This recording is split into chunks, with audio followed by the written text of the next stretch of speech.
नमस्कार दोस्तों, मैं आपका साथी मनु चोपड़ा राजस्थान के भूगोल विषय से संबंधित आज आपके लिए टॉपिक लेके आया हूँ। राजस्थान के भौतिक प्रदेश। तो राजस्थान के भौतिक प्रदेश आज अपने पढ़ने वाले हैं, उसमें चर्चा करेंगे कि कौन कौन से बिंदु आपके पेपर में आने की संभावना रहती है। तो देखते हैं राजस्थान के भौतिक प्रदेश। राजस्थान के भौतिक प्रदेशों से संबंधित अगर बात करें तो 1912 के अंदर एक सिद्धांत दिया था वेगनर महोदय ने पृथ्वी से संबंधित। ठीक है, तो ये आपका राजस्थान का भौतिक प्रदेश जो है वेगनर महोदय के उन्हीं सिद्धांतों पर आधारित है। तो 1912 के अंदर वेगनर ने सिद्धांत दिया। उस सिद्धांत की पहले अपनी चर्चा करेंगे।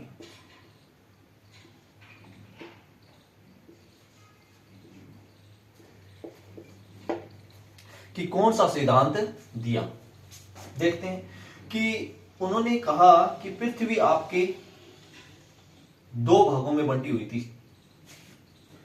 कब की बात कर रहे हैं वो? कार्बोनी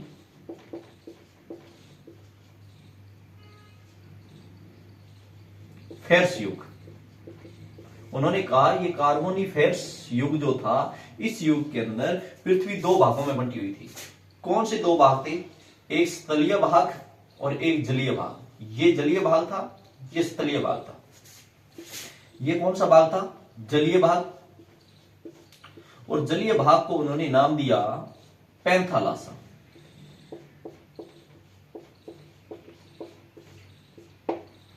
और ये जो स्थलीय भाग था,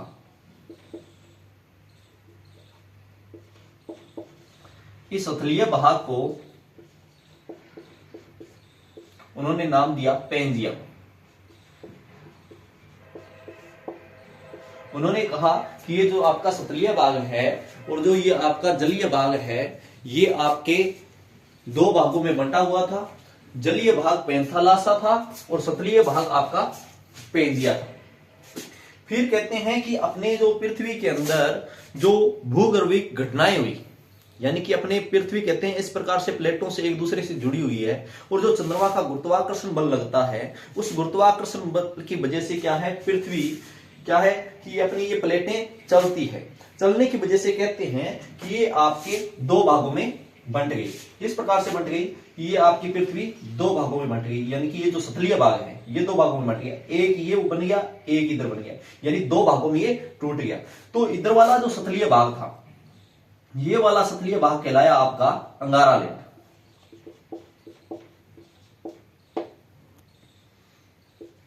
ये कौन सा लैंड कहलाया? अंगारा लैंड कहलाया। और ये जो आपका स्थलीय भाग था, इसको इन्होंने नाम दिया गोंडवाना लैंड। कहते हैं ये गोंडवाना लैंड नाम क्यों पड़ा कि भारत के अंदर, दक्षिण भारत के अंदर एक जनजाति रहती है गोंड। उस जनजाति के नाम पर इसका नाम पड़ा गोंडवाना लैंड। तो ये आपके जो स्थलीय भाग है, पहले ये पेंजिया था। पेंजिया दो भागों में टूटा। टूटने की वजह से एक अंगारा लैंड बना, एक गोंडवाना लैंड बना। फिर कहते हैं कि ये जो अंगारा लैंड और गोंडवाना लैंड था, इनके जो बीच का जो भाग था, ये जो भाग था, यहां पर जल भरा हुआ था। तो ये जो आपका भाग था, इसको इन्होंने नाम दिया तैतीस सागर। कौन सा सागर नाम दिया? तैतीस सागर। यानी आपके अब यहां तक बात समझ में आई होगी कि ये दो भागों में बंट गया पेंजिया, एक अंगारा लैंड, एक गोंडवाना लैंड। ठीक है, और इनके बीच में जो आपके जलीय भाग था, इसको इन्होंने नाम दिया तैतीस सागर। और आपको पता होगा कि अपना जो पश्चिमी मरुस्थल है वो तैतीस सागर का भाग है। और जो बाकी जो राजस्थान के जो सतल अपनी ये भौतिक प्रदेश हैं, चाहे आपका पठारी प्रदेश है या अरावली प्रदेश है, वो गोंडवाना लैंड के भाग हैं। तो देखते हैं कि अंगारा लैंड में कौन कौन से क्षेत्र आते हैं, गोंडवाना लैंड में कौन कौन से क्षेत्र आते हैं। आप चाहे तो इसका स्क्रीनशॉट ले सकते हैं। ये वेगनर महोदय ने कार्बोनिफेरस युग बताया। कब? कार्बोनिफेरस युग के अंदर ये घटनाएं बताई। यानी इस प्रकार से आपका पृथ्वी का भाग था और इसी सिद्धांत के ऊपर आपका राजस्थान का भौतिक भूभाग निर्धारित है। ठीक है, ये सिद्धांत उन्होंने कब दिया? 1912 के अंदर।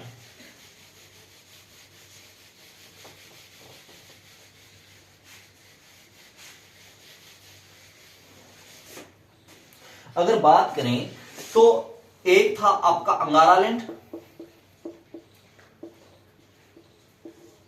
और एक था आपका गोंडवाना लैंड, ये दो भाग थे। अच्छा, अंगारा लैंड में कौन कौन आते हैं अगर आपसे पूछे तो इसके अंदर आपका एशिया आ जाता है,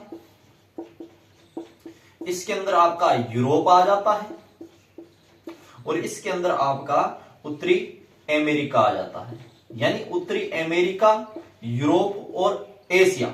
एशिया में आपके दक्षिण एशिया इधर आएगा, दक्षिण एशिया किधर आने वाला है? इधर आने वाला है। बाकी एशिया किधर आएगा? अंगारा लैंड में। ये जो अंगारा लैंड में जो आपके क्षेत्र आते हैं ये इस महाद्वीप वाले आते हैं, ये 3 महाद्वीप है। अगर बात करें गोंडवाना लैंड में कौन कौन से क्षेत्र आते हैं, देखो एक तो आपका दक्षिण एशिया आ जाएगा, यानी एशिया अधिकांश तो अंगारा लैंड में आता है, परंतु दक्षिण एशिया किधर आएगा? गोंडवाना लैंड में आएगा। और आपका भारत दक्षिण एशिया में आता है। भारत किधर आता है? दक्षिण एशिया में। तो अपने जो भारत गोंडवाना लैंड का भाग हुआ तो राजस्थान भी कौन से का हुआ?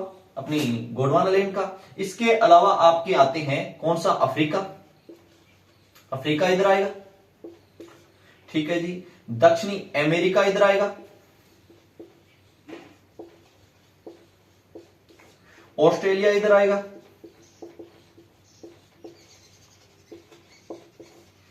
और एक आपका महाद्वीप बच गया अंटार्कटिका। ये महाद्वीप भी इधर आएगा। यानी ये आपके महाद्वीप जो है गोंडवाना लैंड में आते हैं और ये आपके इधर अंगारा लैंड के अंदर आते हैं। अब देखो अपने देखते हैं कि दक्षिण एशिया और अपना भारत कौन से में आता है? दक्षिण एशिया में आता है। और भारत के अंदर ही तो राजस्थान है। भारत के अंदर कहां है? आपके उत्तर पश्चिमी भाग में है राजस्थान। तो राजस्थान भारत में आता है और भारत दक्षिण एशिया में आता है। और दक्षिण एशिया कौन से लैंड का भाग है? गोंडवाना लैंड का। इसलिए हमारा अधिकांश भाग गोंडवाना लैंड का है। परंतु कहते हैं कि इन दोनों के मध्य एक सागर था। कौन सा? तैतीस सागर। कौन सा सागर? तैतीस सागर। ठीक है। और कहते हैं कि जब तैतीस सागर पीछे हटा, तैतीस सागर यानी मान लो अपने ये बात कब की हो रही है? ये बात हो रही है आपकी त्रेरिसरियरी युग की। इस युग के अंदर यहां पर क्या था? तैतीस सागर था। ठीक है। हुआ ये कि टेरिसरी युग से आपके प्लोस्टीनी युग के अंदर आपका क्या है कि तैतीस सागर पीछे हटा। कब की बात हो रही है? ये टेरिसरी युग में यहां था, फिर प्लोस्टीनी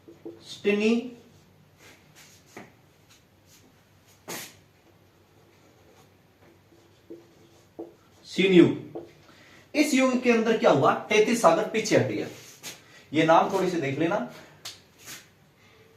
कि पहले ये युग था, इस युग के अंदर तैतीस सागर था इन दोनों के मध्य में। फिर धीरे धीरे ये युग आया तो तैतीस सागर क्या है? पीछे हट गया। जब पीछे हटा तो यहां पर क्या है? सिकुड़न पैदा हुई। क्या पैदा हुई? सिकुड़न। और सिकुड़न पैदा होने से आपका बना मरुस्थल। सिकुड़न पैदा होने से क्या बना? मरुस्थल बना। तो मरुस्थल जो है वो कहां का भाग है? तैतीस सागर का। क्यों? क्योंकि सिकुड़न पैदा होने से ही मरुस्थल का निर्माण हुआ है। और अपना जो राजस्थान है वो मरुस्थलीय भी है, वो मैदानी भी है, वो आपके पथरीला भी है यानी पठारी, और अपने यहां पर पहाड़ी क्षेत्र अरावली प्रदेश भी देखने को मिलता है। तो इस वजह से मरुस्थलीय भाग भी है। और गोंडवाना लैंड की बात करें जो आपके अपने अरावली और पठारी प्रदेश है तो वो गोंडवाना लैंड के भाग है। तो देखते हैं राजस्थान को अपने, ये बात आपको समझ में आई होगी कि राजस्थान को कितने भौतिक प्रदेशों में बांटा गया है। एक बात ध्यान में रखना, राजस्थान 33 सागर और गोंडवाना लैंड का भाग है।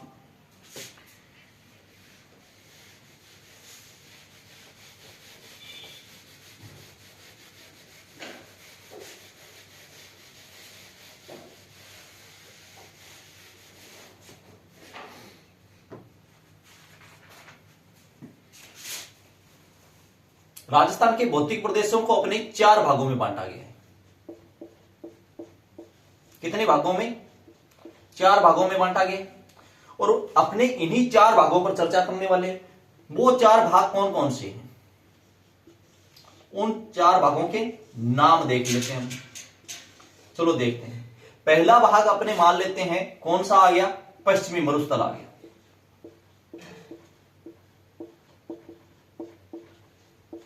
ठीक है। दूसरा आ गया ये आ गया मैदानी प्रदेश। ठीक है। और ये पश्चिमी मरुस्थल और मैदानी प्रदेशों की अगर बात करें तो ये किसके भाग है? ये 33 सागर की।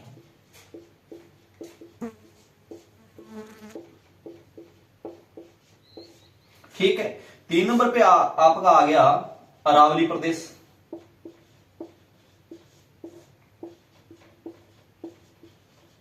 और एक आपका आ गया दक्षिणी पूर्वी पठारी प्रदेश।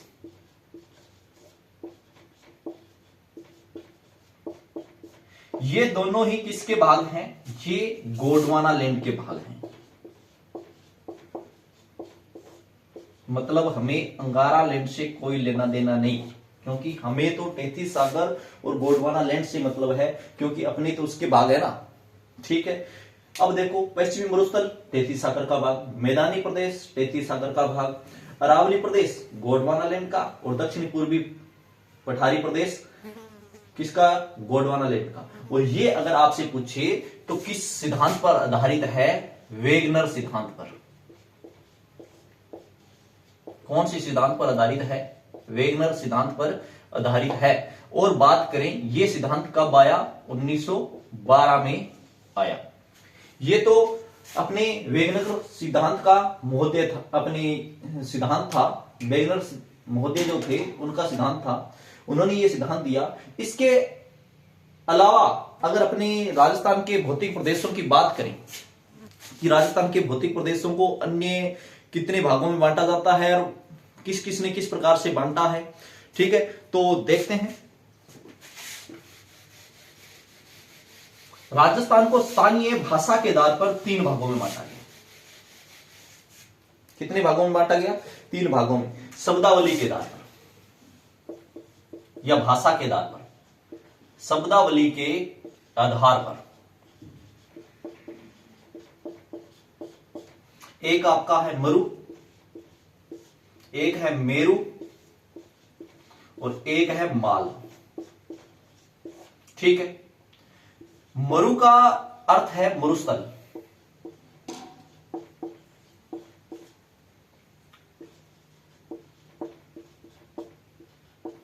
मरु का मतलब क्या है? मरुस्थल। मेरु का मतलब है पहाड़ी क्षेत्र।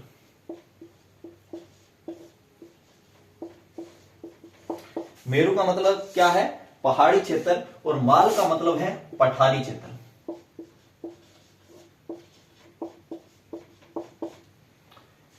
तो मरुस्थल में कौन कौन से भाग आते हैं?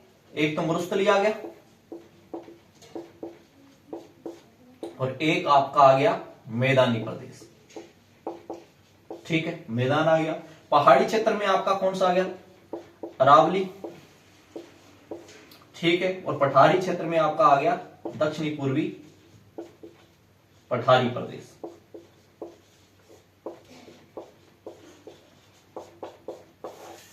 अगर आपसे पूछे शब्दावली के आधार पर राजस्थान को कितने भागों में बांटा गया है? 3। मरु, मेरु, माल। मरु का अर्थ है मरुस्थल। मरुस्थल में ये 2 भाग आते हैं आपके। मेरु, मेरु का मतलब है पहाड़ी प्रदेश या पर्वतीय प्रदेश। ठीक है, पर्वतीय भी बोल सकते हो।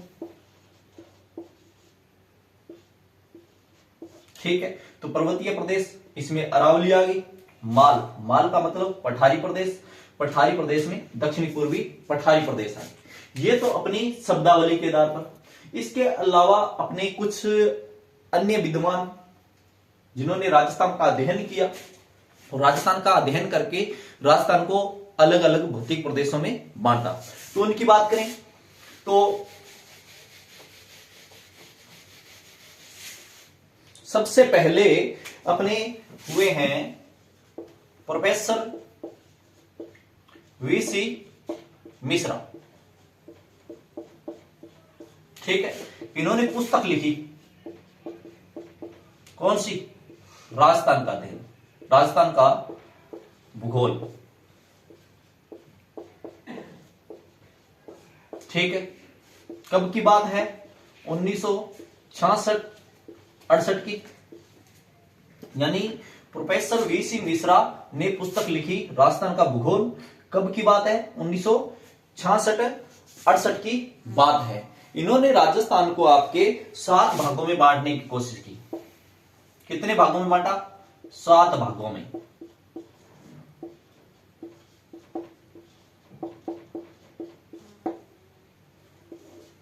ठीक है, ये तो किस पुस्तक की बात हो रही है? राजस्थान का भूगोल। और राजस्थान का भूगोल पुस्तक किसने लिखी? आपके वीसी मिश्रा ने। इसके बाद अगर बात करें, 2 नंबर पर आपके आते हैं एस.के. सेन, जिन्होंने राजस्थान को भौतिक प्रदेशों में बांटने की कोशिश की। इन्होंने कब बांटा? 1968 ईस्वी में। ठीक है, कब की बात है? 1968 ईस्वी में। किस आधार पर बांटा? जलवायु के आधार पर।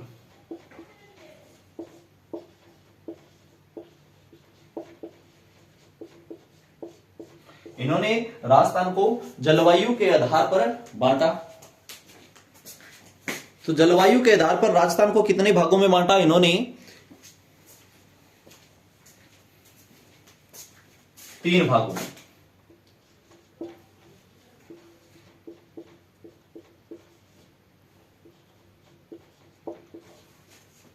पहली बार राजस्थान को अपने भौतिक प्रदेशों पर अध्ययन किया और उन्होंने 7 भागों में बांटा। उनका नाम था वीसी मिश्रा। पुस्तक का नाम उनका था राजस्थान का भूगोल। बात कब की? 1966-68 की। दूसरी बार बात करते हैं किसकी? एस.के. सेन। कब? 1968। किसके आधार पर बांटा? जलवायु के आधार पर। कितने भागों में बांटा? 3 भागों में। तीसरे आपके विद्वान हुए हैं जिन्होंने अपने राजस्थान के भूगोल का अध्ययन किया, उनका नाम है राम लोचन सिंह।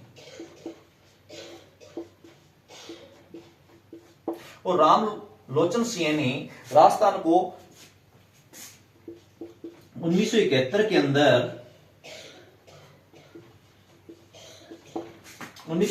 के अंदर 2 भागों,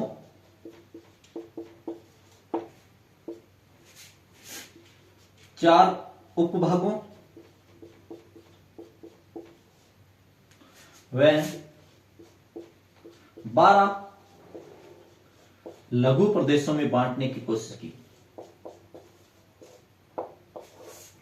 कितने प्रदेशों में बांटने की कोशिश की? 2 भागों, 3, 4 उपभागों, 12 लघु प्रदेशों के अंदर। तो ये आपके 3 महत्वपूर्ण विद्वान हैं जिन्होंने राजस्थान को अलग अलग भौतिक प्रदेशों में बांटने की कोशिश की है। सबसे पहले हमने वेगनर सिद्धांत देखा। वेगनर सिद्धांत के अंदर आपने देखा कि वेगनर महोदय ने पृथ्वी को जलीय और स्थलीय 2 भागों में बांटा। स्थलीय भाग पेंजिया, पेंजिया को 2 भागों में तोड़ दिया। गारालैंड, गोंडवानालैंड, उनके बीच में बना आपका तैतीस सागर। तैतीस सागर के अंदर आपका मरुस्थल और मैदानी प्रदेश आया। गोंडवानालैंड अपना जो दक्षिण एशिया आता है, गोंडवानालैंड के अंदर आता है, उसमें भारत है और भारत के अंदर राजस्थान है। और राजस्थान भी आपका गोंडवानालैंड का भाग आता है जिसमें आपके पर्वतीय और पठारी प्रदेश आ जाते हैं। ठीक है, इसके बाद आपने शब्दावली के आधार पर देखा कि राजस्थान 3 प्रदेशों में बंटा हुआ है, मरु, मेरु और माल। ठीक है, इसके बाद आपने देखा कि आपके 3 ये विद्वान हैं जिन्होंने राजस्थान को अपने अनुसार अलग अलग प्रदेशों में बांटने की कोशिश की है। ये आपके महत्वपूर्ण जो भौतिक प्रदेशों से संबंधित बात थी। अब अपने बात करते हैं इन भौतिक प्रदेशों में अलग अलग भौतिक प्रदेश का अध्ययन करते हैं। यानी सबसे पहले अपने अध्ययन करेंगे किसका, पश्चिमी राजस्थान का। कौन से भौतिक प्रदेश का, मरुस्थलीय प्रदेश का। ठीक है, तो सबसे पहले अपने पढ़ने वाले हैं भौतिक प्रदेशों के अंदर कौन से भूभाग को, उत्तर पश्चिमी मरुस्थल प्रदेश। ठीक है, मैंने आपको बताया उत्तर पश्चिमी मरुस्थल का निर्माण कैसे हुआ, किस प्रकार से हुआ था। आपने देखा कि टर्सरियरी युग के अंदर यहां क्या था, टेथी सागर।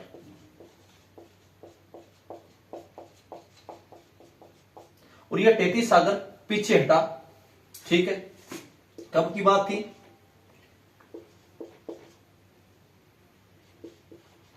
सीन युग, प्लेटोसीनी युग। इस युग के अंदर क्या हुई, सिकुड़न पैदा हुई। और सिकुड़न पैदा होने की वजह से, यानी आपका टेथी सागर पीछे हटा, पीछे हटने से सिकुड़न पैदा हुई। और सिकुड़न पैदा होने से जिसका निर्माण हुआ वह था मरुस्थल। ठीक है, टेथी सागर का भाग क्यों माना जाता है, ऐसा क्यों माना जाता है कि ये अपने टेथी सागर का ही भाग था। तो पश्चिमी मरुस्थल के अंदर आपके मिले हैं क्या, जीवाश्म। जीवाश्म मिलने की वजह से इसको टेथी सागर का भाग माना जाता है। यहां पर क्या है, आपके जैसलमेर के अंदर जीवाश्म का भंडार मिला है। और जीवाश्म कहां होते हैं, समुद्री क्षेत्रों में। ठीक है, तो समुद्री क्षेत्रों में से संबंधित होने की वजह से इसको टेथी सागर का भाग माना गया। यानी कि यहां पर आपके एक क्षेत्र है अक्कलवुड होसिल पार्क, उसके अंदर क्या है कि जीवाश्म है। तो वहां से संबंधित जब अध्ययन किया गया और यहां पर मिलने वाले आपके जो गैसीय और तेलीय भंडार है उनके आधार पर, ठीक है, और यहां पर मिलने वाली अपने खारे पानी की झीलें जो हैं उनके आधार पर राजस्थान को किसका भाग मान, अपने ये जो उत्तर पश्चिमी मरुस्थलीय प्रदेश है इसको किसका भाग माना जाता है, टेथी सागर का भाग माना जाता है। ठीक है, अगर बात करें उत्तर पश्चिमी मरुस्थल की, तो ये विश्व का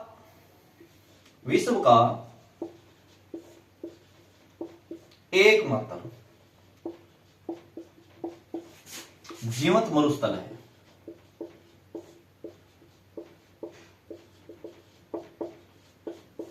विश्व का एकमात्र, अगर आपसे पूछ ले जीवंत मरुस्थल कौन सा है, तो उत्तर पश्चिमी मरुस्थल, जिसको अपने बोलते हैं थार। क्या कहते हैं, थार। अगर बात करें विश्व का सबसे युवा मरुस्थल,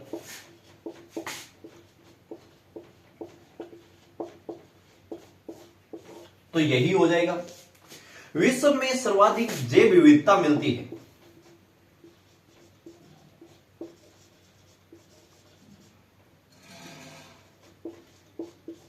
तो वो यही मरुस्थल है। ये यानी आपके इस पश्चिमी मरुस्थल की विशेषताएं हैं ये। ठीक है, अगर बात करें कि पाकिस्तान में इसका नाम, यानी पाकिस्तान में इसको क्या बोलते हैं, तो चोलिस्तान बोलते हैं।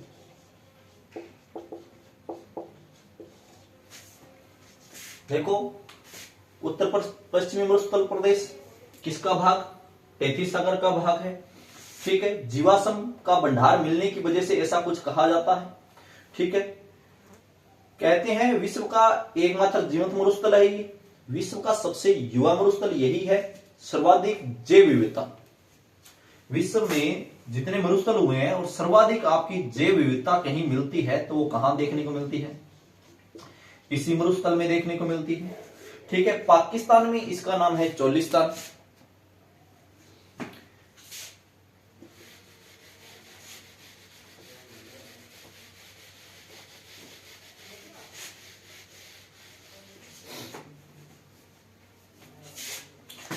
अगर इसके अलावा इसकी बात करें तो ये जो मरुस्थल है आपका उत्तर पश्चिमी मरुस्थल या थार का जो मरुस्थल है, ये थार का मरुस्थल अफ्रीका के अंदर मिलने वाला ग्रेट पोलियो आर्कटिक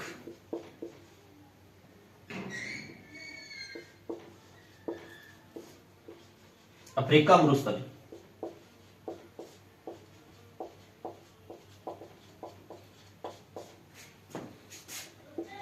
का पूर्वी भाग है। इस मरुस्थल की बात करें, अफ्रीका महाद्वीप जो है, अफ्रीका महाद्वीप के अंदर जो अपने उत्तरी क्षेत्र में एक मरुस्थल है, उस मरुस्थल को बोलते हैं अपने ग्रेट पोलियो आर्कटिक अफ्रीका मरुस्थल, और उसी मरुस्थल का ये पूर्वी भाग है। कौन सा भाग है? पूर्वी भाग है। ठीक है। अगर अपनी बात करें इसका उपनाम क्या है, उपनाम की बात करें, इसे बोलते हैं ग्रेट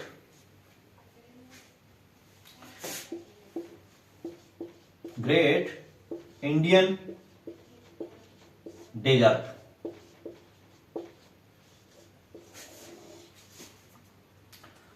पहली बात अपने करें विश्व का सबसे युवा मरुस्थल, विश्व का एकमात्र जीवंत मरुस्थल।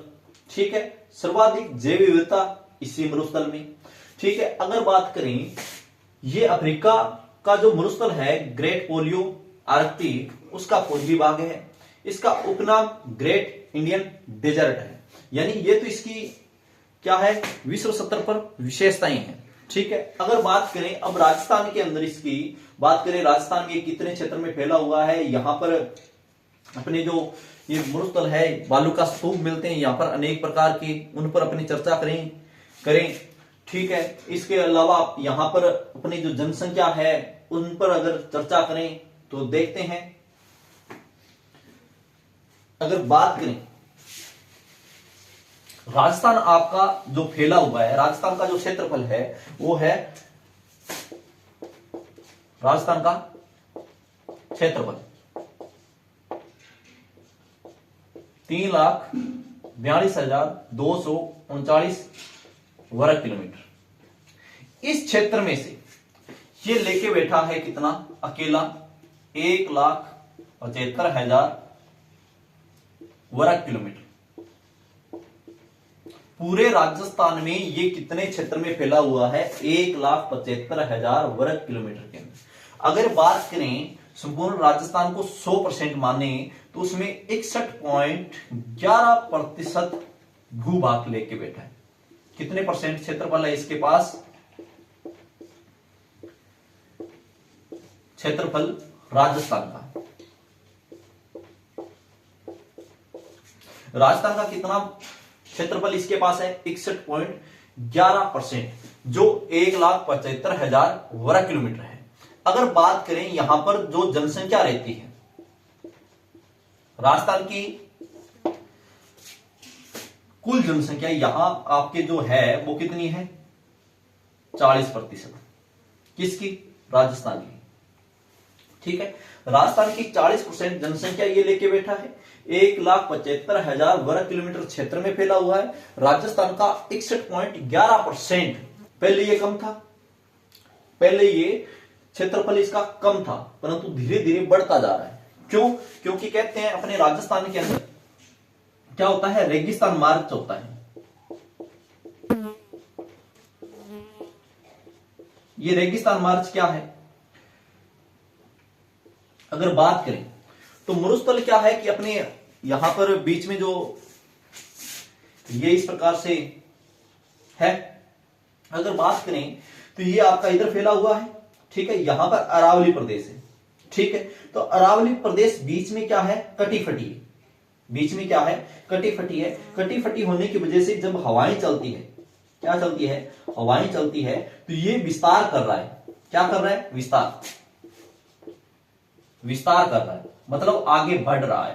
पहले ये कम था, धीरे धीरे से क्या हो रहा है, इसकी बढ़ोतरी हो रही है। बढ़ोतरी होने की वजह से पहले ये इसका क्षेत्रफल क्या था, कुल राजस्थान का कम था, परंतु आज 61.11% है। कारण कि लगातार इसका रेगिस्तान मार्च हो रहा है और बढ़ने का कारण क्या है? मैंने बताया कि अरावली प्रदेश जो है मध्य के अंदर से क्या है, कटी फटी है, और कटी फटी होने की वजह से ये अवरोध पैदा नहीं कर पाती।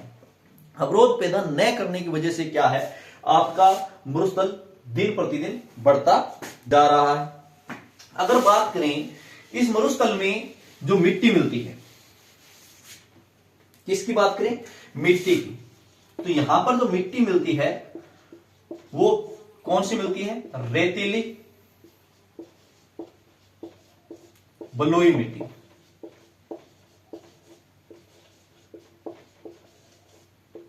ठीक है। राजस्थान के यह उत्तर पश्चिमी क्षेत्र में स्थित है।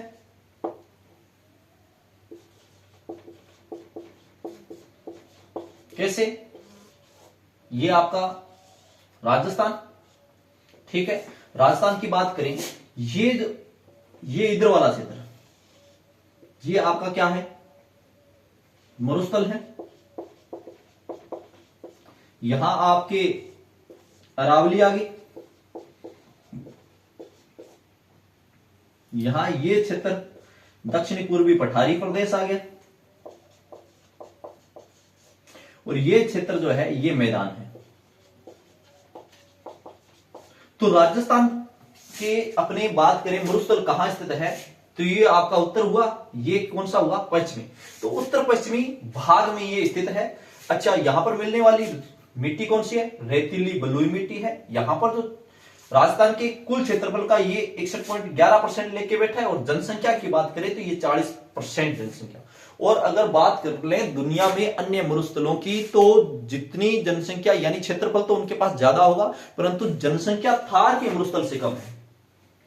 इसलिए सर्वाधिक जनसंख्या वाला मरुस्थल आपसे पूछे तो वो कौन सा मरुस्थल है? आपका थार का मरुस्थल।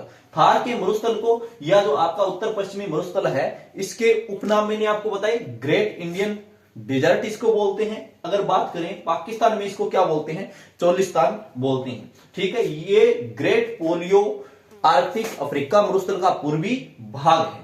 ठीक है। अच्छा, सर्वाधिक जैव विविधता मिलने की वजह से,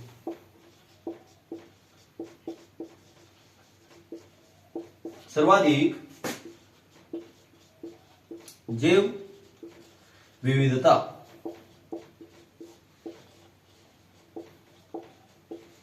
मिलने की वजह से इसे रुक्स कहा जाता है। रुक्स कहा जाता है। ठीक है। अगर बात करें इसको रुक्स किसने कहा था, तो डॉक्टर ईश्वरी प्रकाश ने। ठीक है। अगर बात करते हैं कि जैव विविधता के कारण राजस्थान को क्या बोला जाता है? रुक्स कहा जाता है। पश्चिमी मरुस्थल को क्या कहा जाता है? रुक्स कहा जाता है। और रुक्स किसने कहा था, तो आपके विद्वान हुए हैं डॉक्टर ईश्वरी प्रकाश। ठीक है। उन्होंने इसको क्या कहा है? रुक्स कहा है। ठीक है। अब ये आपके राजस्थान से संबंधित क्या है, ये जो पश्चिमी मरुस्थल है उस पश्चिमी मरुस्थल की विशेषताएं थी। ठीक है, कि किस वजह से इसका निर्माण हुआ है। ठीक है। इसमें अपने जैव विविधता के आधार पर और यहां पर मिलने वाली जो कुछ महत्वपूर्ण वस्तुएं हैं, या आपके जो खारा जलीय भंडार है, या आपके तेलीय भंडार है, उसके आधार पर इसको 33 सागर का भाग माना गया है। ये 1,75,000 वर्ग किलोमीटर लेके बैठा है राजस्थान का, जो 61.11% है। जनसंख्या 40% है। मिट्टी जो रेतीली है। यहां की अगर वर्षा की बात करें, किसकी? वर्षा की, यानी यहां पर जो वर्षा होती है उसकी बात करें तो वर्षा क्या है? न्यून है। क्या है? न्यून। ठीक है। वर्षा न्यून है। क्यों? क्योंकि यहां पर 20 से 50 सेंटीमीटर के मध्य ही वर्षा होती है। ठीक है ना। तो ये आपके पश्चिमी मरुस्थल की विशेषता है। इसके बाद अगर बात करते हैं, स्क्रीनशॉट लेना चाहे तो आप ले सकते हैं। अगर इसके बाद बात करें तो आपका जो ये पश्चिमी मरुस्थल है, मरुस्थल को कितने भागों में बांटा गया है?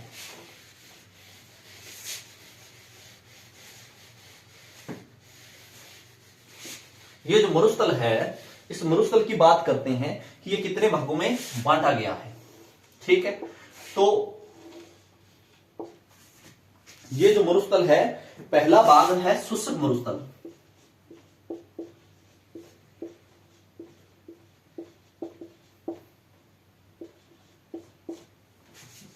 और दूसरा है अर्धशुष्क मरुस्थल।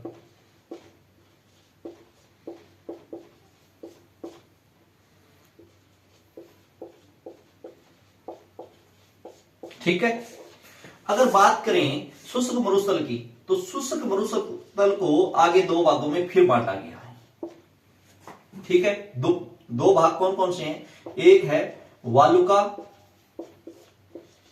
स्तूप युक्त प्रदेश, यानी वो प्रदेश जो आपका जहां पर क्या है, वालुका स्तूप, यानी जिनको अपने दोहरे बोलते हैं, वो दोहरे बहुत ज्यादा मिलते हैं।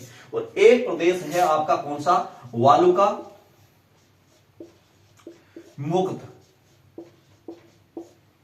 प्रदेश, यानी ये वो प्रदेश है जहां पर आपके वालुका स्तूप नहीं मिलते हैं। ठीक है, तो शुष्क मरुस्थल को हमने कितने भागों में बांट रखा है? दो भागों में बांट रखा है। और अर्धशुष्क की बात करते हैं तो ये आपके 4 भागों में बंटा हुआ है। कितने भागों में बंटा हुआ है? 4 भागों में बंटा हुआ है। वो 4 भाग कौन कौन से हैं? तो एक तो आपका आ गया घग्गर का मैदान,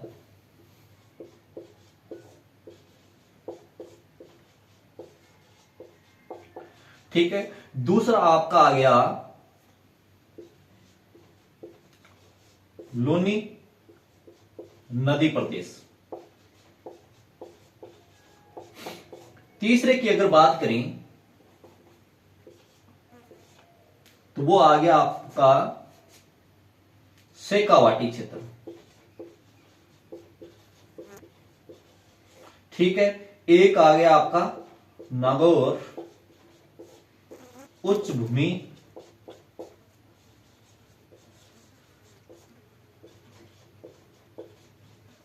प्रदेश, यानी अपने पढ़ रहे हैं राजस्थान के भौतिक प्रदेश, और उसमें भी अपने सबसे पहले किसको पढ़ रहे हैं? उत्तर पश्चिमी मरुस्थल प्रदेश को। मरुस्थल प्रदेश की बात करते हैं तो इसको भी हमने कितने भागों में बांट रखा है? 2 भागों में बांट रखा है। एक आपका शुष्क मरुस्थल है, एक आपका अर्धशुष्क मरुस्थल है। शुष्क मरुस्थल की बात करते हैं तो ये भी 2 भागों में बंटा हुआ है। एक कौन सा भाग है आपका? वालुका स्तूप युक्त प्रदेश, और दूसरे भाग की अगर बात करें तो ये आपका है वालुका स्तूप मुक्त प्रदेश, ठीक है। अर्धशुष्क मरुस्थल प्रदेश की बात करते हैं तो ये भी आपका 4 भागों में बंटा हुआ है। घग्गर का मैदान, लूनी नदी प्रदेश, ठीक है, शेखावाटी क्षेत्र, और एक आपका आ गया नागौर उच्च भूमि, यानी ये 4 भागों में बंटा हुआ है, ये आपका 2 भागों में बंटा हुआ है। अगर अपने बात करते हैं तो सबसे पहले शुष्क प्रदेश पढ़ने वाले हैं, और शुष्क प्रदेश के अंदर किसको देखेंगे? वालुका स्तूप युक्त प्रदेश को। तो वालुका स्तूप युक्त प्रदेश की बात करें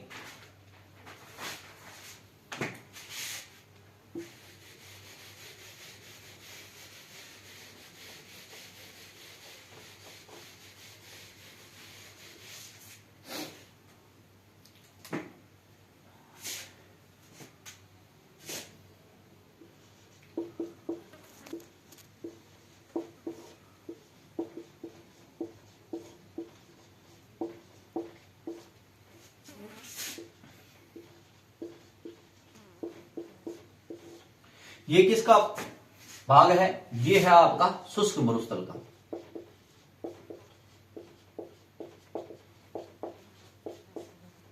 शुष्क मरुस्थल का भाग है। अगर बात करें तो शुष्क मरुस्थल 100% है, उसमें से ये आपका 58.5% 58.5% भूभाग पर ये फैला हुआ है। यानी टोटल शुष्क मरुस्थल को 100% मान लेते हैं, ठीक है। तो 100% अगर मान लेते हैं तो उसका वालुका स्तूप युक्त प्रदेश कितना है आपका? 58.5%, ठीक है जी, 58.5% है। ये वो क्षेत्र है जहां पर आपके क्या है? वालुका स्तूप मिलते हैं, धोरे मिलते हैं। क्या मिलते हैं? धोरे मिलते हैं। ठीक है, बात कर देते हैं, चलो धोरे मिलते हैं, तो यहां पर जो धोरे मिलते हैं या जो स्तूप मिलते हैं उन स्तूपों की बात करते हैं, यानी वो स्तूप कौन कौन से हैं। तो सबसे पहले अपनी बात करते हैं कि वो स्तूप कौन कौन से हैं और ठीक है कहां कहां मिलते हैं। तो पहले नंबर पर बात करते हैं किसकी, बरखान की। किसकी बात करते हैं, बरखान की बात करते हैं। अगर बात करें बरखान की, तो बरखान किस प्रकार के मरुस्थल हैं, देखो इस प्रकार से ये आकृति बनाते हैं। ठीक है, या इस प्रकार से आपके बना लेते हैं। ठीक है, यानी कि अर्धचंद्र जैसी आकृति बनाते हैं। कैसी आकृति बनाते हैं, अर्धचंद्राकार। ये आपके अर्ध चंद्राकार आकृति बनाते हैं। ठीक है, अर्धचंद्राकार आकृति बनाने की वजह से इनको बरखान बोला जाता है। ठीक है, अगर बात करते हैं, ये वनस्पति रहित क्षेत्र है, वनस्पति रहित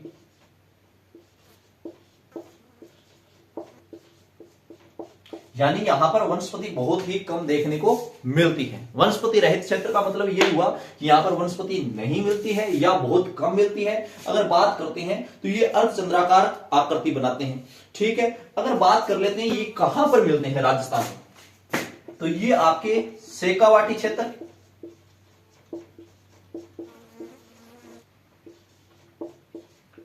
और बीकानेर क्षेत्र।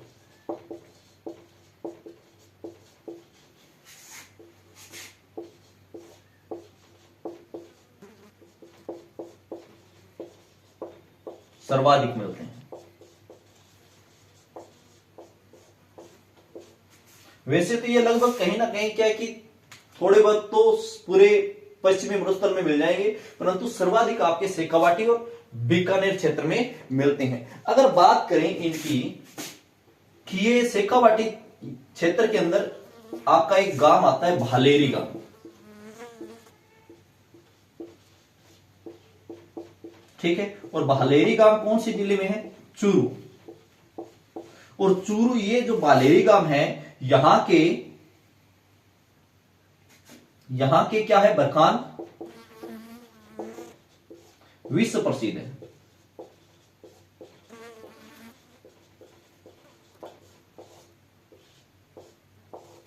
यानी कौन से गांव के बरखान विश्व प्रसिद्ध है या सर्वाधिक प्रसिद्ध है, तो वो भालेरी गांव है।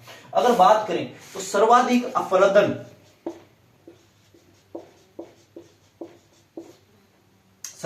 अपरदन जो होता है आपका, वो भी कौन से अपने स्तूपों का होता है, बरखान का। सर्वाधिक अपरदन यहीं से होता है या अपने बरखान का होता है। वनस्पति रहित क्षेत्र है ये, अर्धचंद्राकार आकृति बनाते हैं। शेखावाटी और बीकानेर में सर्वाधिक मिलते हैं। और कौन सा गांव बरखान के लिए प्रसिद्ध है, तो वो आपका हो जाएगा भालेरी गांव। कौन से जिले में है, चूरू। और चूरू कौन से क्षेत्र में आता है, शेखावाटी क्षेत्र में आता है। ठीक है, ये बरखान थे। अगर अपनी बात करें इसके बाद, बरखान के बाद दूसरे मरुस्थल की अपने बालुका स्तूपों की बात करें, तो वो बालुका स्तूप कौन से हैं, तो वो बालुका स्तूप है आपके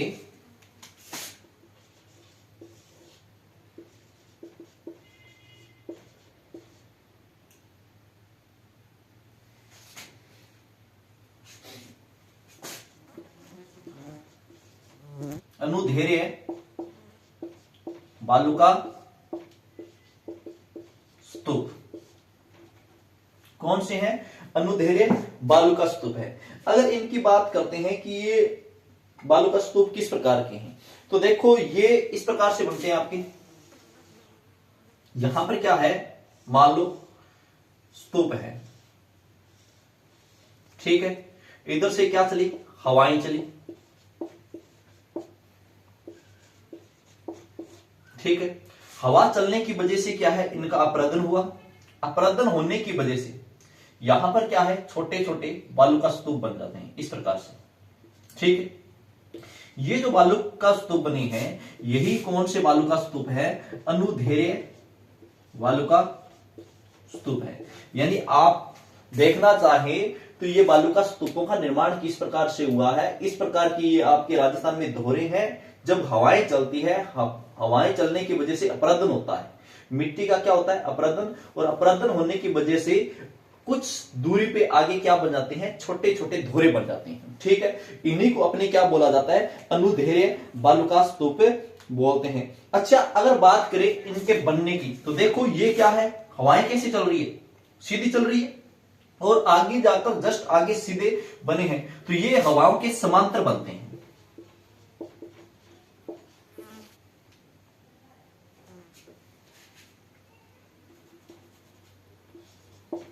वायु के समांतर निर्माण होता है। ठीक है, समांतर निर्माण होने की वजह से इनको देखो किस प्रकार से बांटा गया है। अगर बात करें, ये रेखीय बालू का स्तूप है।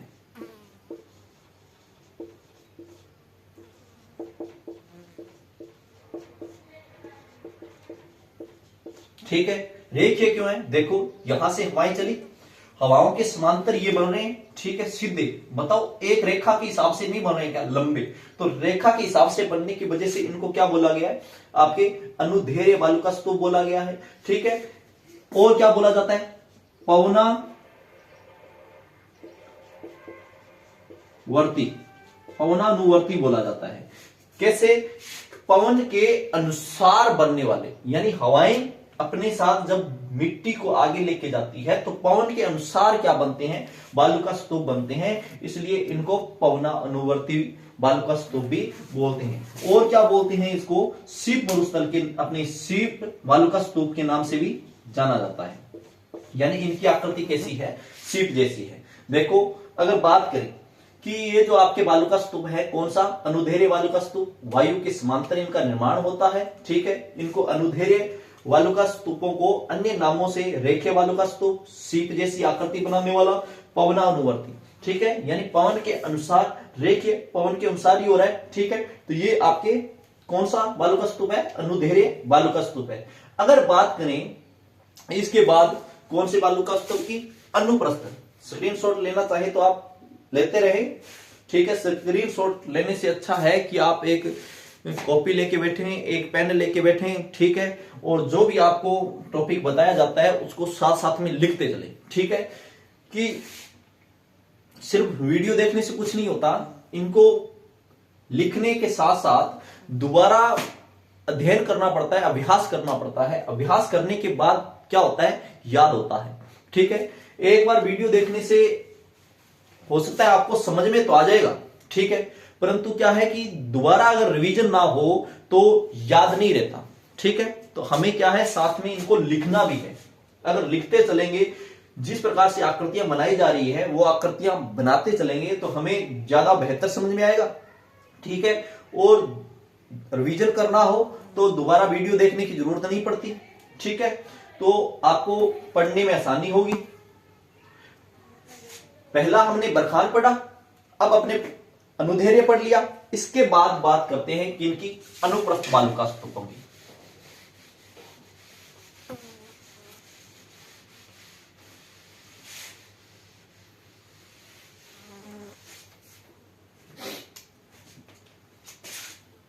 तीन नंबर पे कौन सा पढ़ रहे हैं अपने? अनुप्रस्थ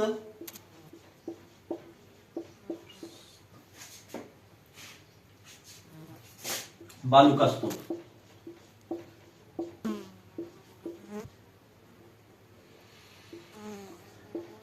अगर इन बालू का स्तूपों की बात करें तो ये समकोण स्थिति में होते हैं। किसके? वायु के। वायु के ये समकोण स्थिति में होते हैं। ठीक है, किस प्रकार से? जैसे मान लो ये आपका स्तूप है। ठीक है, हवाएं चल रही है। ठीक है, यहां से ये जो आपके धोरे हैं, यहां से क्या लेके आती है, ये हवाएं अपने साथ अपरदन की वजह से क्या लेके आती है, मिट्टी लेके आती है।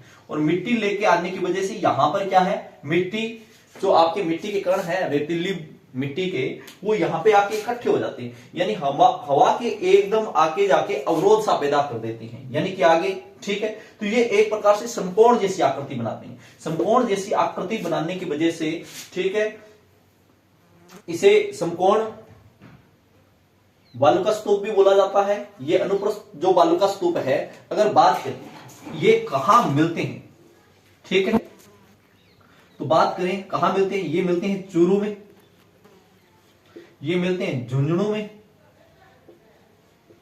ठीक है, ये मिलते हैं आपके रावतसर में, और ये मिलते हैं आपके सूरतगढ़ में।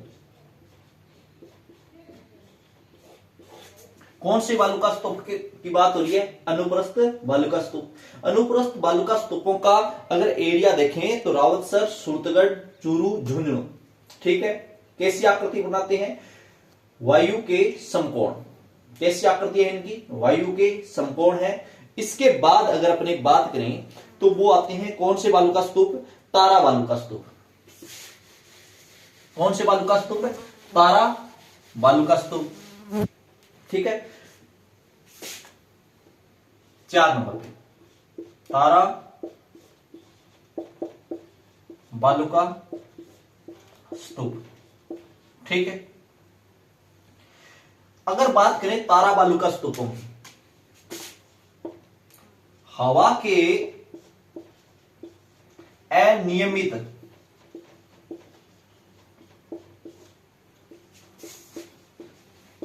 होने की वजह से निर्माण, ठीक है, यानी कि तारा बालू का स्तूपों का निर्माण किस वजह से होते हैं, यहां पर जो अपने राजस्थान में क्या है, हवाएं अनियमित रूप से चलती है, कभी इधर से आ गई कभी इधर से आ गई, यानी कि नियमित कोई है नहीं, ठीक है। नियमित नहीं होने की वजह से जो बालू का स्तूपों का आपके निर्माण होता है वो कौन से हैं, तारा बालू का स्तूप है, ठीक है। अगर बात करें तारा बालू का स्तूपों की तो ये कहां पे मिलते हैं, ये मिलते हैं मोहनगढ़ में, ठीक है। ये आपके मिलते हैं सूरतगढ़ में, ठीक है, और ये आपके मिलते हैं कहां, पोखरण में। तारा बालू का स्तूप, तारा बालू का स्तूपों का निर्माण किस वजह से हुआ है, हवाओं के अनियमित होने की वजह से।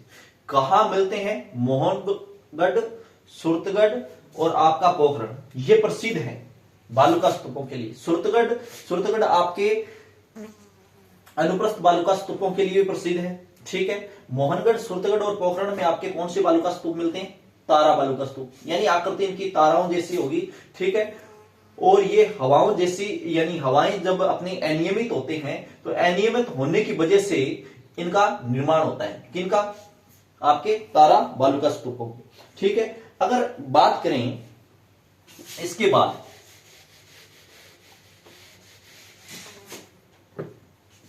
तो 5 नंबर पे आपका आता है कौन सा बालू का स्तूप, पैराबोलिक बालू का स्तूप।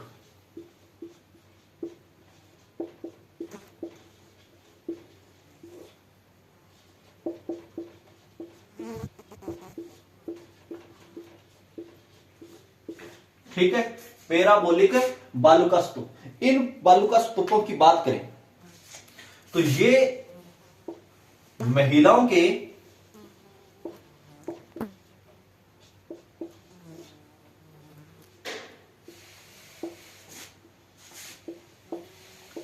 हेयर पिन जैसे होते हैं, यानी इनकी आकृति कैसी होती है, महिलाओं के हेयर पिन जैसी होती है, ठीक है। अगर बात करें थार में, यानी आपका जो उत्तर पश्चिमी मरुस्थल है, थार में सर्वाधिक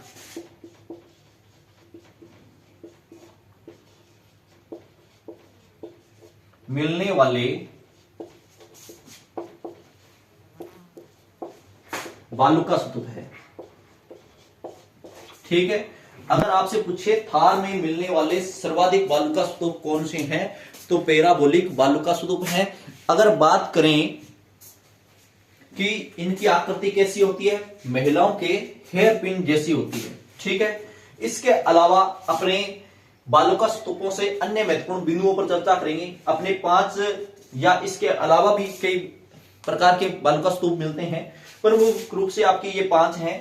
तो पैराबोलिक बालुका स्तूप हो गया, इनकी आकृति कैसी है, हेयर पिन जैसी है। इसके अलावा आपने अनुप्रस्थ बालुका स्तूप देखा, अनुप्रस्थ बालुका स्तूपों के बारे में आपने जाना कि ये चूरू, झुंझुनू, सूरतगढ़ और रावतसर में सर्वाधिक मिलते हैं। तारा बालुका स्तूपों की बात की आपने, पोखरण और आपके मोहनगढ़ और सूरतगढ़ में सर्वाधिक मिलते हैं। हवाओं के अनियमित होने की वजह से इनका निर्माण होता है। सबसे पहले आपने बरखान देखा था, बरखान की अगर बात करें तो सर्वाधिक कहां मिलते हैं, तो शेखावाटी और बीकानेर में मिलते हैं। और कौन सा गांव प्रसिद्ध है बरखान के लिए, तो भालेरी गांव आपने देखा था, ठीक है। तो इस प्रकार से आपने बालुका स्तूप देखे। अगर अपने बात करें बालुका स्तूपों से, तो सर्वाधिक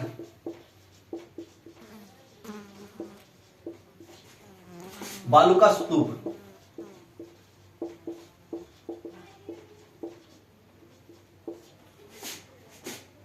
जैसलमेर में मिलते हैं,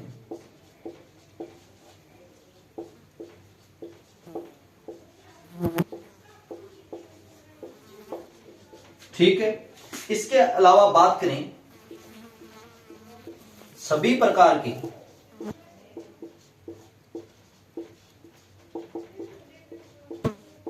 बालुका स्तूप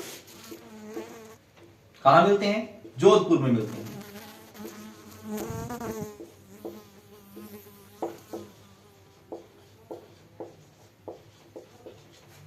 ठीक है।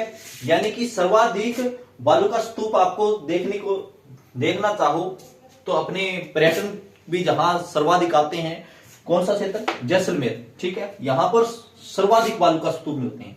परंतु सभी प्रकार के, चाहे आपका अनुप्रस्थ हो, चाहे आपका तारा बालुका स्तूप हो, चाहे बरखान हो, यानी सभी प्रकार की आकृति वाले बालुका स्तूप कहां देखने को मिलेंगे, आपको जोधपुर में देखने को मिलेंगे, ठीक है ना। अगर इसके अलावा कुछ महत्वपूर्ण शब्दावलियों की बात कर ले, यानी जो आपके बालुका स्तूप मिलते हैं उनसे संबंधित कुछ महत्वपूर्ण शब्दावलियां,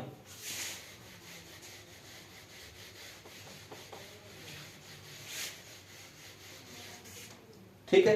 तो शब्दावलियों की बात करें, जैसे इर्ग, ठीक है। संपूर्ण जो मरुस्थल है, पूरा जो मरुस्थल है उसको इर्ग कहा जाता है।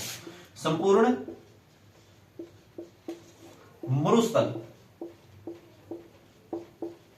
संपूर्ण मरुस्थल को क्या कहा जाता है, इर्ग कहा जाता है। अगर बात करें अपने उर्मिका,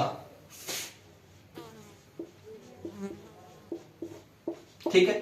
तो इस प्रकार से क्या है, आकृति बनती है मरुस्थल में, हवाओं के समांतर इस प्रकार से आकृति बनती है, ठीक है। तो इनको क्या कहा जाता है, लहरदार आकृति को क्या कहा जाता है, जो स्तूपों पर जो आकृति बनती है, कैसी, लहरदार आकृति, उसको क्या कहा जाता है, उर्मिका कहा जाता है। अगर बात करें रेग, रेग क्या होता है, यानी इर्ग किसको कहते हैं, संपूर्ण मरुस्थल को कहते हैं। उर्मिका किसको कहते हैं, जो अपने मरुस्थल के ऊपर, दोनों के ऊपर क्या बनती है, एक आकृति सी बनती है, कैसी, लहरदार, उस आकृति को क्या बोलते हैं, उर्मिका। और रेग क्या है, तो मिश्रित मरुस्थल, मिश्रित मरुस्थल को क्या कहते हैं, रेग कहते हैं, ठीक है। इसके अलावा धोरों को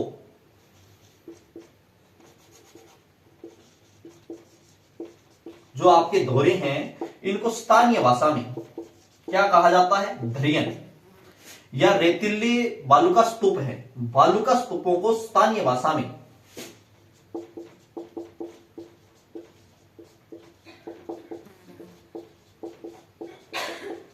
जो बालू का स्तूप है उनको स्थानीय भाषा में क्या कहा जाता है? दरियन कहा जाता है। रेक पूछे तो क्या है? मिश्रित मरुस्थल। इर्ग क्या है? संपूर्ण मरुस्थल। ठीक है। उर्मिका क्या है? जो लहरदार आकृति बनती है। इसके अलावा अगर अपने बात करें तो यहां पर क्या मिलते हैं? रण या टाट। ठीक है। ये क्या है? रण या टाट क्या है? तो देखो क्या है कि अपने यहां पर कुछ छोटे छोटे झीलें बनती है, पलाया झीलें। ठीक है। कैसी क्या बनती है? पलाया झीलें। और जब वो पलाया झीलें छोटे से खड्डे के रूप में हो तो उनको क्या कहा जाता है? रण या टाट कहा जाता है। क्या है रण या टाट?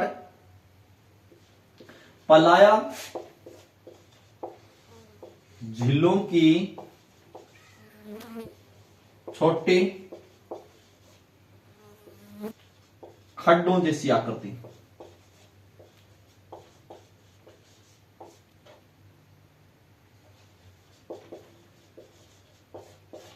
यानी पलाया झील तो बड़ी होती है और अगर उनकी छोटी आकृति बनती है, खड्डों जैसी आकृति बनती है, तो उसको रण या टाट कहा जाता है। ठीक है। इसके अलावा नेरवा। ये नेरवा क्या है? देखो इस प्रकार से आपकी झाड़ियां होती हैं।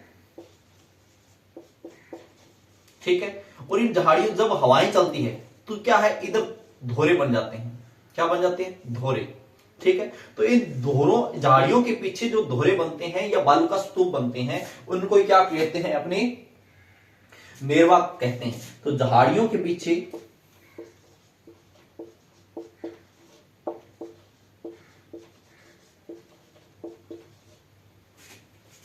बनने वाले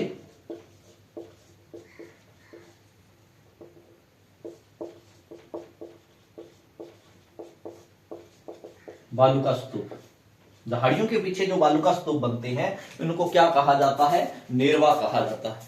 ठीक है। इरक संपूर्ण मरुस्थल को कहा जाता है।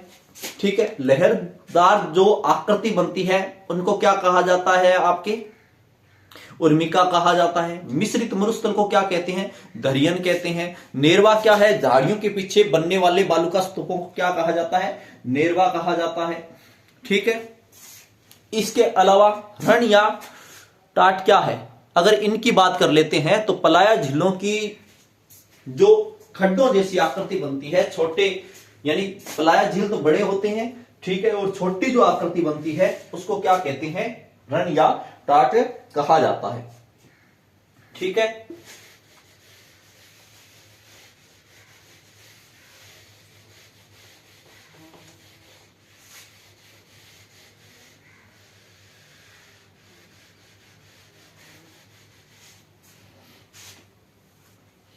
ये तो थे आपके क्या? बालू का स्तूप युक्त प्रदेश। यानी आपने शुष्क मरुस्थल को कितने भागों में बांटा? 2 भागों में। इसके पहला भाग आपने देखा बालू का स्तूप युगत, उसमें आपने बरखान देखे, अनुप्रस्थ बालू का स्तूप देखे, आपने तारा बालू का स्तूप देखे, उसमें आपने इरग देखा, आपने रेग देखा, नेरवा देखा, यानी कई आकृतियां देखी। ठीक है। अब अपने पढ़ेंगे बालू का स्तूप मुक्त प्रदेश। कौन सा प्रदेश पढ़ने वाले हैं? बालू का स्तूप मुक्त प्रदेश पढ़ने वाले हैं। ठीक है। अगर बात करें बालू का स्तूप मुक्त प्रदेश की, तो ये क्या है? देखो ये तो आपके बालू का स्तूप युक्त प्रदेश तो मिल रहे थे 58.5%। अगर ये बात करें तो ये है आपके 41.5%। ठीक है। संपूर्ण बालू का स्तूपों का अपने शुष्क मरुस्थल है, उस मरुस्थल का ये आपके हैं 41.5%। ठीक है। अगर बात करें यहां पर धोरे नहीं मिलते, धोरे नहीं मिलते,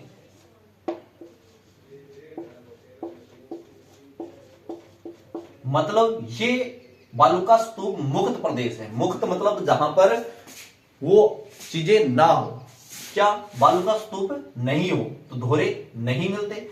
अगर इनकी बात करें, ठीक है, ये जो आपका है ये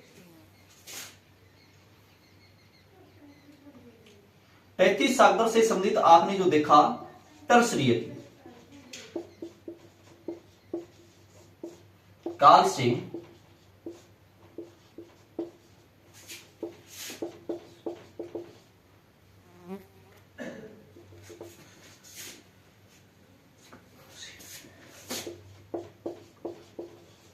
शीन काल,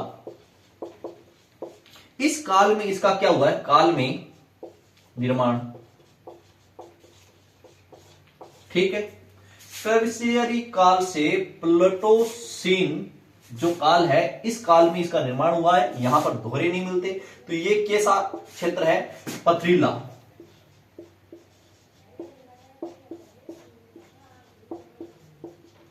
पथरीला क्षेत्र है। इस क्षेत्र की बात करें तो यहां पर आपके देखो जीवा समूह से संबंधित महत्वपूर्ण ये क्षेत्र है। तो यहां पर आपके एक क्षेत्र है आकल वुड फॉसिल पार्क, यहां पर देखने को मिलते हैं, ठीक है। यहां ये आपका पोखरण आ गया, ठीक है। ये आपका बालोतरा आ गया,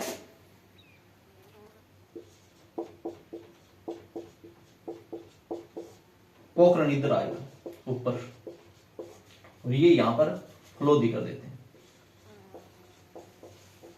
ठीक है। यहां पर एक पथरीला क्षेत्र है, कैसा क्षेत्र है, पथरीला, ठीक है। इस पथरीले क्षेत्र को बोलते हैं हमादा, क्या बोला जाता है, हमादा बोला जाता है। पोखरण, बालोतरा और फलोदी के मध्य वाला भूभाग क्या कहलाता है, हमादा कहलाता है। यहां पर क्या मिलता है, बालू का स्तूप मुक्त प्रदेश है, वहां पर क्या मिलता है, आकलवुड फॉसिल पार्क मिलता है। ये पथरीला क्षेत्र है। टर्शियरी काल से प्लेटोसीन जो काल था, इस काल में इसका निर्माण हुआ है। यहां पर दोहरे नहीं मिलते हैं। अगर बात करें इस प्रदेश की, तो यहां पर क्या है, आपके एक क्षेत्र मिलता है, कौन सा, लाठी सीरीज। ये लाठी सीरीज क्या है, देखो लाठी सीरीज की अगर बात करें, पोखरण से लेकर, कहां से लेकर, पोखरण से लेकर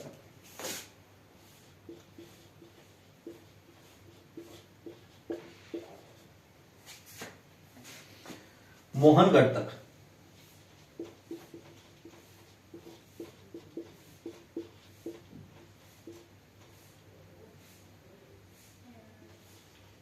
मीठा पानी मिलता है, कहां, भूगर्भ में।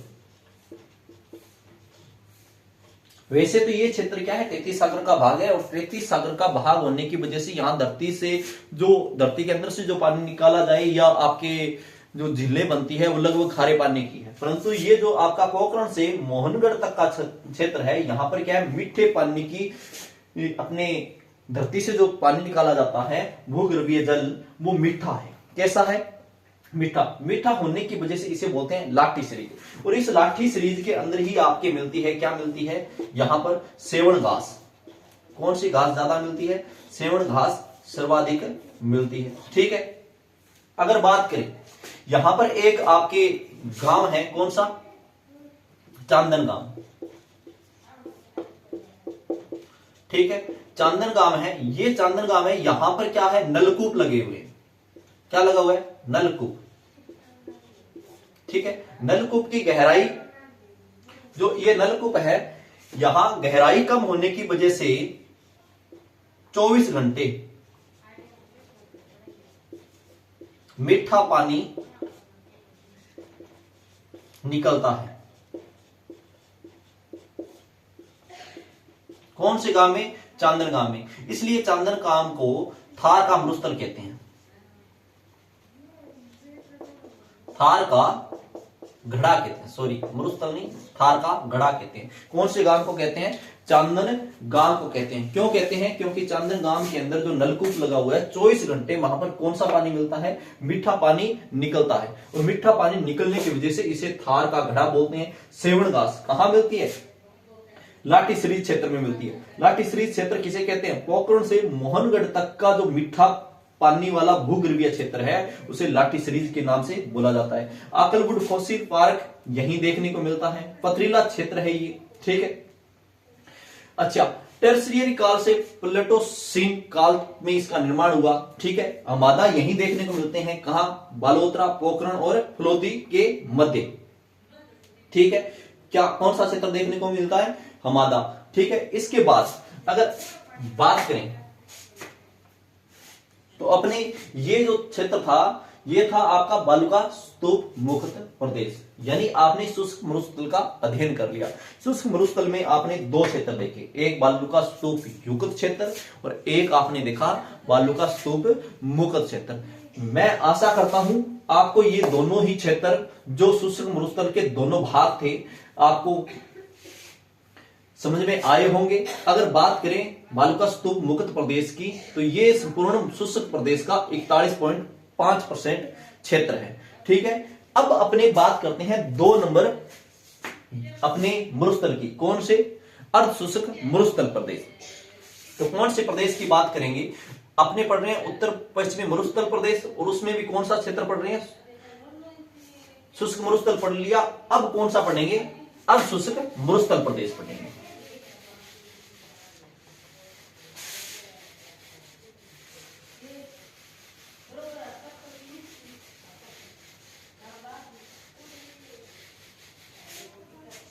अब अपने कौन सा पढ़ने जा रहे हैं? अर्ध शुष्क मरुस्थल प्रदेश।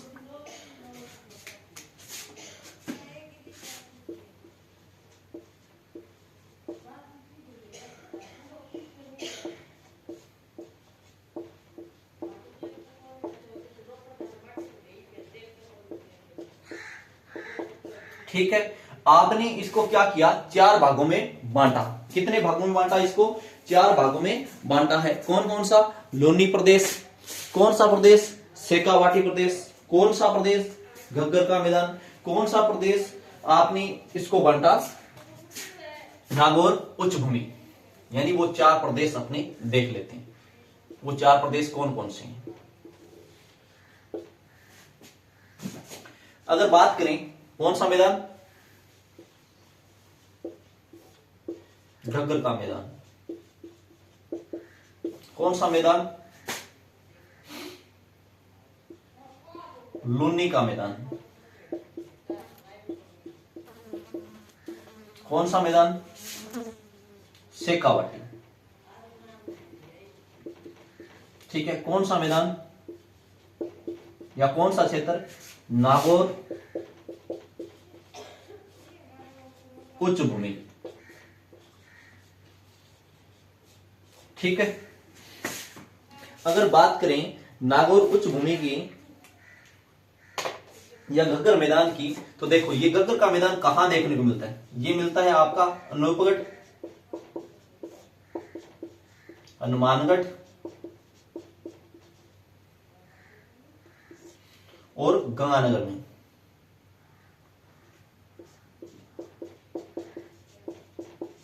ठीक है, कौन से 3 जिले आते हैं इसमें? अनूपगढ़, हनुमानगढ़, गंगानगर। अगर बात करें इस क्षेत्र की तो ये सेम इलाका क्षेत्र है, सेम एरिया। क्यों कि यहां पर आपके इंदिरा गांधी नहर जब आई थी तो इंदिरा गांधी नहर से इतनी ज्यादा सिंचाई की गई कि धरती ने पानी छोड़ना शुरू कर दिया, और पानी छोड़ने की वजह से यहां पर क्या है, धरती के अंदर सेम आ गई। ठीक है, यहां पर धरती ने पानी छोड़ा, जब झीलें बनी, छोटी छोटी झीलें सी बनी, उनको सेम इलाका बोला गया।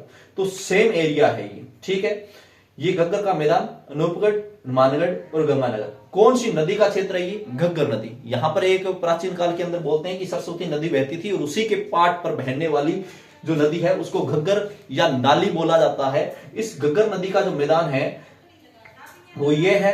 अच्छा, अपने राजस्थान की एकमात्र जो अंतरराष्ट्रीय नदी है वो यही है। इसके बाद अगर बात करें अपने किसकी?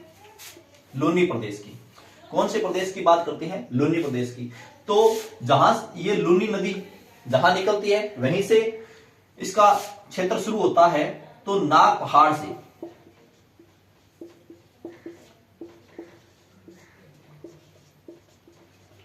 कच्छ का रण, जो क्षेत्र है जहां ये लूनी नदी बहती है, रन तक का क्षेत्र क्या कहलाता है? लूनी का मैदान कहलाता है। यानी लूनी नदी कहां से निकलती है? अजमेर में नाग की पहाड़ियों से निकलती है, और नाग की पहाड़ियों से निकलती है और कहां तक जाती है? गुजरात के कच्छ के रन तक। और वहां इस लूनी नदी के आसपास का जो क्षेत्र है वो लूनी नदी का मैदान कहलाता है। अगर बात करें लूनी नदी की तो इसे खारी और मीठी नदी भी बोलते हैं। खारी व मीठी नदी क्यों बोलते हैं? कहते हैं कि ये नदी आपके जहां बहती है, पहले तो इसका पानी मीठा होता है, परंतु बाद में धीरे धीरे जब अपने ये लास्ट में पहुंचती है तो तलवाड़ा झील में जब इसका पानी गिरता है और उसके बाद इसका पानी क्या हो जाता है? खारा हो जाता है। तो इसे खारी और मीठे पानी की नदी के नाम से भी जाना जाता है। अब बात करते हैं अपने शेखावाटी क्षेत्र। अपने राजस्थान के वर्तमान में 4 जिले शेखावाटी क्षेत्र में आते हैं। वो क्षेत्र कौन कौन से? चूरू, झुंझुनू, सीकर। ये तो प्राचीन काल से ही थे, अपने पुराने समय से ही थे, ठीक है। परंतु सीकर को अब क्या है, नीम के थाना जो है उस क्षेत्र में और बांट दिया, यानी नीम का थाना एक नया जिला बना दिया। तो 4 जिले अभी इस क्षेत्र में आते हैं, शेखावाटी क्षेत्र में। यहां की अगर बात करें कि शेखावाटी क्षेत्र जो है, तो यहां पर आपके कांतली नदी बहती है। कौन सी नदी? कांतली नदी बहती है। अच्छा, शेखावाटी क्षेत्र है, यहां पर आपकी गणेश्वर सभ्यता मिली थी। गणेश्वर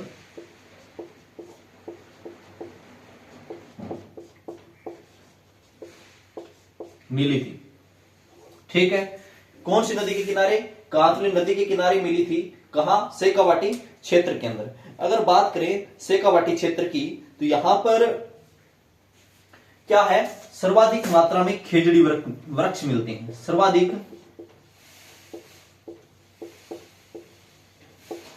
खेजड़ी वृक्ष कहां मिलते हैं? इसी क्षेत्र में मिलते हैं, ठीक है। यहां पर क्या है,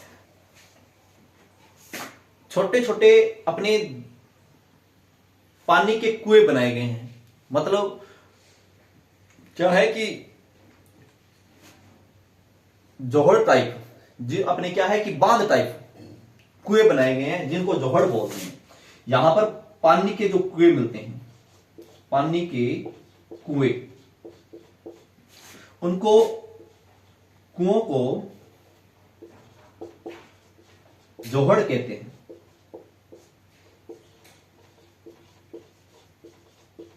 ये क्षेत्र है। नागौर उच्च भूमि की बात करें तो लूनी नदी और शेखावाटी नदी के मध्य का जो भाग है उसे नागौर उच्च भूमि के नाम से जाना जाता है। नागौर उच्च भूमि, लूनी बेसिन व शेखावाटी के मध्य का उच्च भाग क्या कहलाता है? नागौर उच्च भूमि कहलाती है, ठीक है। यहां की बात करें, यहां पर पानी में फ्लोराइड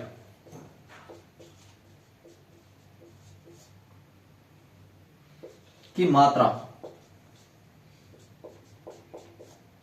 सर्वाधिक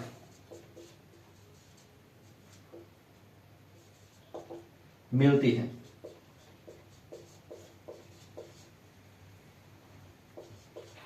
इस वजह से यहां पर कुछ झीलें बनती है।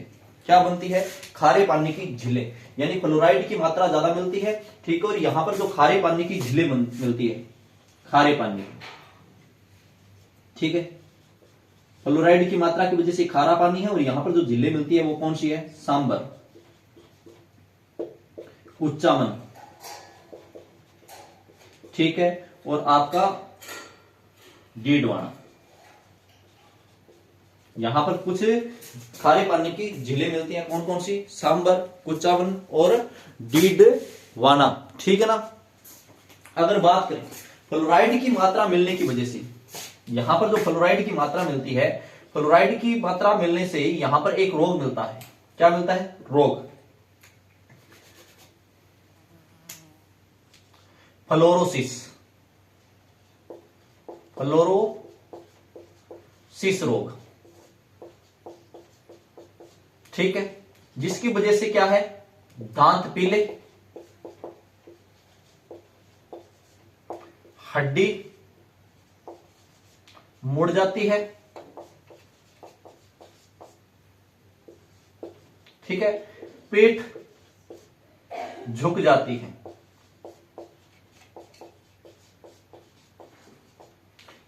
ठीक है।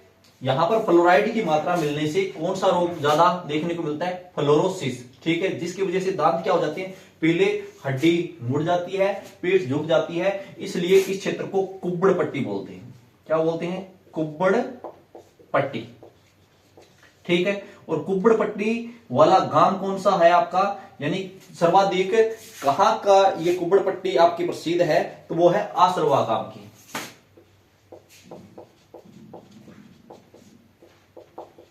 गांव कहां है ये, मकराना में, ठीक है। ये था आपका अर्ध शुष्क मरुस्थल प्रदेश, कितने भागों में बांटा, 4, गग्गर का मैदान, लुन्नी का मैदान, शेखावाटी क्षेत्र, ठीक है, नागौर उच्च भूमि, ठीक है।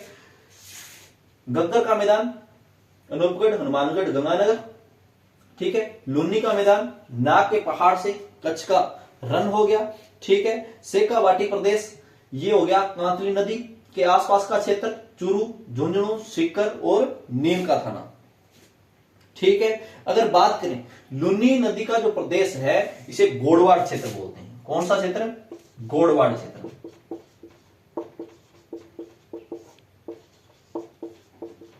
ठीक है, इसको गोड़वाड़ क्षेत्र बोलते हैं। आपके नागौर जो उच्च भूमि है, ये कहां देखने को मिलती है, ये देखने को मिलती है लुनी नदी और शेखावाटी क्षेत्र के मध्य का भूभाग, ठीक है। अगर बात करें शेखावाटी की, ठीक है, तो शेखावाटी के भी कुछ अन्य नाम हैं, जैसे शेखावाटी को बोलते हैं अपने तोरावाटी, क्या बोलते हैं, तोरावाटी, ठीक है, क्षेत्र, या फिर इसको बोलते हैं बागड़ क्षेत्र, ठीक है। नागौर उच्च भूमि है, ये क्या कहलाती है, कुब्बड़ पट्टी कहलाती है। क्या कहलाती है, कुब्बड़ पट्टी। क्यों कहलाती है, क्योंकि यहां पर एक फ्लोरोसिस रोग मिलता है, ठीक है। ये आपका था उत्तर पश्चिमी मरुस्थल प्रदेश, यानी राजस्थान का जो उत्तर पश्चिमी मरुस्थल प्रदेश है। आपने आज राजस्थान के भौतिक प्रदेश पढ़े और उसमें पहला प्रदेश आपने जो था उत्तर पश्चिमी मरुस्थल प्रदेश पढ़ा, ठीक है। हमने इस पर पूरी तरीके से विस्तार से चर्चा की, ठीक है। इसके जो महत्वपूर्ण बिंदु थे उन पे चर्चा की, ठीक है। मरुस्थल प्रदेश को कौन कौन से भागों में बांटा गया, उन पे चर्चा की। मैं आशा करता हूं आपको ये वीडियो पसंद आएगा और जो बातें मैंने बताई है आपको अच्छी लगेगी। वीडियो को शेयर जरूर करना, ताकि जो बच्चे तैयारी कर रहे हैं वो पीछे ना रह जाएं, अपने लक्ष्य को प्राप्त करें, ठीक है। और मैंने जहां तक हुआ अलग अलग महत्वपूर्ण किताबों से टॉपिक तैयार किए, जो आपको बताए और आपको पसंद आएंगे, ठीक है। वीडियो को लाइक, शेयर और कमेंट जरूर करना। जय हिंद, जय भारत।